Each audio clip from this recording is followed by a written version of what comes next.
మీరు ఒక విషయం ఎప్పుడైనా గమనించారా? ఒక కంపెనీ వచ్చిన చోటే కొద్ది సంవత్సరాల్లో 10, 20, 50 ఇలా ఒక పెద్ద క్లస్టరే అక్కడ ఏర్పడుతుంది. అలా జరగడానికి రీజన్ మీకు ఐడియా ఉందా? అది యాదృచ్ఛికం కాదు.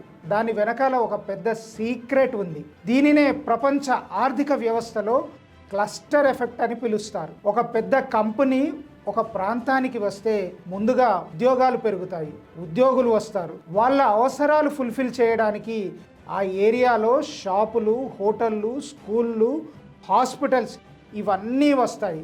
ఆ తర్వాత సప్లయర్ కంపెనీలు కూడా వస్తాయి. ట్రాన్స్పోర్ట్స్, లాజిస్టిక్స్, సర్వీసెస్ కంపెనీలు కూడా అక్కడ తమ వ్యాపారాన్ని ప్రారంభిస్తాయి. అంటే ఒక కంపెనీ కేవలం ఆఫీస్ మాత్రమే తీసుకురాదు, మొత్తం ఒక ఎకానమీనే ఆ ప్రాంతానికి తీసుకొస్తుంది. ఇక అభివృద్ధి మొదలై ఆ ప్రాంతంలో భూముల విలువలు క్రమంగా పెరుగుతాయి. గుర్తుంచుకోండి, అభివృద్ధి ఎప్పుడు ఒంటరిగా రాదు. Growth attracts more growth.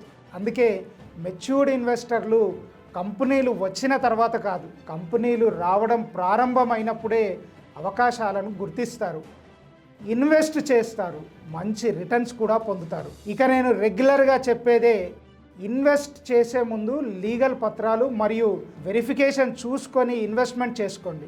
నేను మీ హర్షవర్ధన్. రియల్ ఎస్టేట్లో ఇలాంటి నిజమైన విలువైన విషయాలు తెలుసుకోవడానికి ఇప్పుడే ఈ ఛానల్ని ఫాలో చేయండి.